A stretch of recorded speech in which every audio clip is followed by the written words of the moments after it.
தைப்பூச திருவிழா இன்று கோலாகலமாக கொடியேற்றத்துடன் ஆரம்பமானது. பார்வதி தேவி முருகபெருமானுக்கு வழங்கிய அந்த வீரவேலி சூரபத்மனை வென்று கொண்டாடப்படும் இந்த சிறப்பானதொரு விழா தைப்பூச திருவிழா. தை மாதம் பூச நட்சத்திரில் வரும் இந்த விழாவானது அனைத்து முருகன் கோவிலிலும் சிறப்பாக கொண்டாடப்படுகின்றது.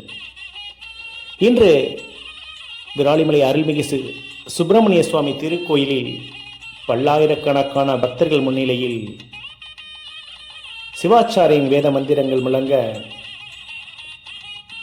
மங்கள இசை மேலதாளத்துடன் இந்த கொடியேற்ற நிகழ்வானது இன்று ஆரம்பமானது.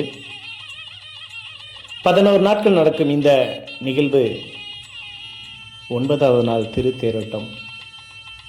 இந்த நிகழ்வில் பல நூறு பக்தர்கள் கலந்து கொண்டு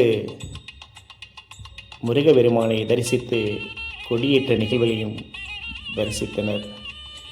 ஏறுமையில் ஏறி விளையாடு முகம் ஒன்று, ஈசனுடன் ஞானமொழி பேசு முகம் ஒன்று, கூறுமடி ஆர்களை நிதித்த முகம் ஒன்று, குன்றுருக வேல் வாங்கி நின்ற முகம் ஒன்று, மாறுபடை சூரனை வதைத்த முகம் ஒன்று, வள்ளியை மனமுணர வந்த முகம் ஒன்று, இப்படி 6 முகங்களை கொண்டு அருள்பாலித்துக் கொண்டிருக்கும் எம்பெருமான் முருகபெருமான் திருத்தலத்தில் தைப்பூச திருவிழா கோலாகலத்துடன் கொடியேற்றத்துடன் ஆரம்பமானது. அனைவருக்கும் எம்பெருமான் முருகபெருமான் காட்சி தரும் அந்த அருமையான தருணம். வெற்றிவேல் முருகனுக்கு அரோகரா.